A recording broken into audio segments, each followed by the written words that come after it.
What's up, everybody? It's Brandon from Box Office Banner and Cult Flick Symposium. Have y'all seen When Evil Lurks yet? Serious question. Because holy fucking shit. This is one of the ones I was most downright perturbed about that I did not see at the movie theater. Missed it. Because, it was a limited showing. It was there for maybe a week and a half, if that. Maybe just 1 week. And it had a certain time I could go to. And I was like, oh, okay. Well, can't see it tonight. Let's see about tomorrow. And then the last 3 showings or whatever it was were all at 2 o'clock when I was just smack dab in the middle of fucking work. Thank you. But I will say this much. The wait was worth just that, the wait, because I finally got a chance to check this out. It was one of those ones I was like, there's no way, no how I'm not seeing this before the year's up. I love foreign films. Obviously, this movie is in Spanish, so if you don't like reading subtitles, I would say, okay, maybe not for you, but let me just say this time, get the fuck over it and watch this movie if you are a horror fan and if you don't mind being downright disturbed, because this movie has some of the most fucked up images and just let's just put it this way. This movie for this year, I'm not saying it's the best movie, although it could be. It's right there in the fucking mix. This movie has some of the most jaw-dropping moments of the year, if not the most. I'll probably go on record as saying this movie has the most jaw-dropping moments.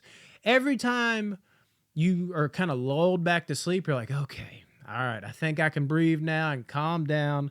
Let me just settle back in. Oh my God, what did they just do with that person's head? Or what did they just do with this? Oh my God, they did that to who? Oh my God, dude. Just what I love the most about movies, horror movies, or just violent movies that are just unforgiving, it really doesn't take long for you to realize that just man, anybody can go. Ain't nobody fucking safe in this equation. We killing everybody. Maybe not literally. Don't necessarily take that literally, although they might all be fucked because this demon, these spirits, whatever the fuck you want to call them, I forget exactly what they call them. In the rotten, there's a rotten in town. They call it something like that, or rotters, whatever the fuck. They, it's a different spin on your classic possession flick, which I am, those movies, not many I enjoy. I think I just did one the other day where I think I admitted okay, that was all right, but not really my thing, not really for me. There's very few that I absolutely love.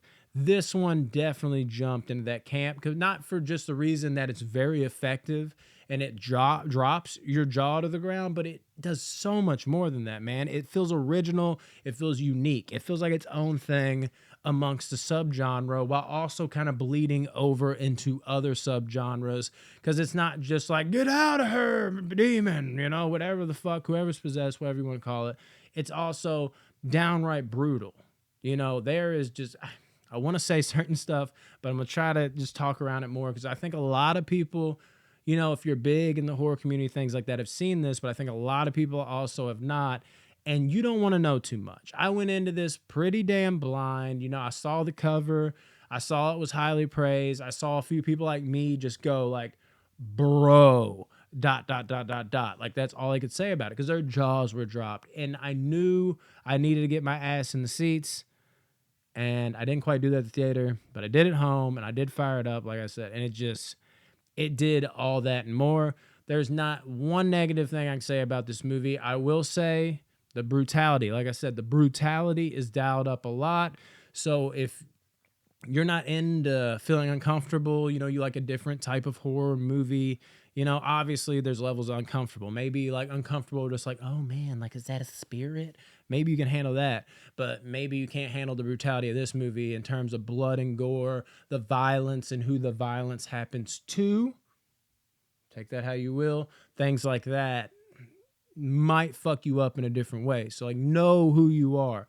But the brutality of this movie, the jaw-dropping nature, the out of nowhere nature that caused said jaw drops, the actors, everything in this movie, the origin story, the way they kind of carry you in between scenes before you get to the next action, the uniqueness, everything. This movie's downright perfect. Literally the only thing that holds it back from being perfect to me, which is not It's another one of those that's like not the fault of the movie.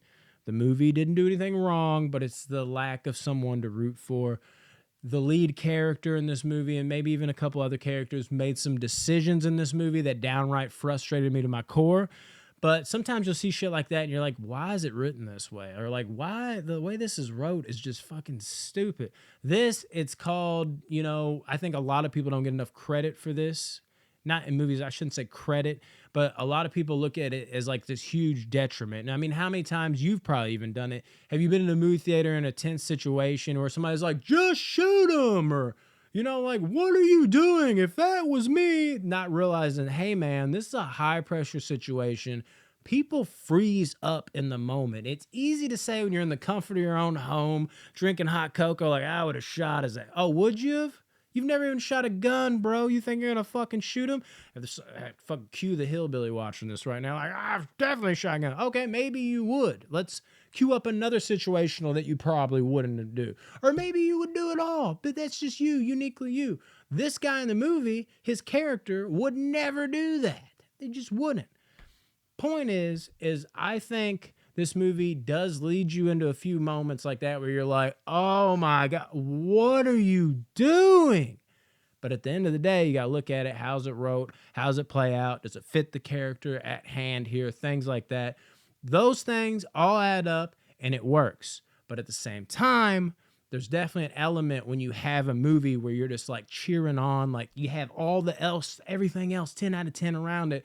But you have, the most maybe important thing, that lead that you just attach yourself to, just like, I'm fucking rooting for you, buddy.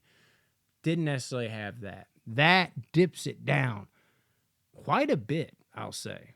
But my quite a bit, don't read into that because like I said, everything else is so perfect. That might have took it down from a 10 to a 9.5. You know what I mean? Like this is how fucking entertaining and fucked up, rolled up in a ball of goodness this movie is. If you have not seen When Evil Lurks, definitely check it out. This shit was mint condition, bro. Definitely watch this movie. Like, share, subscribe, comment. Let me know what you fucking thought of the movie. And those jaw-dropping scenes, of course, too. But make sure you hit a spoiler warning in case anybody else, sees what you comment, all that good shit. But, man, definitely one I want to talk about. This shit was wild. Sorry. It's just, I'm still stuck. It's that good. Love you guys. Peace.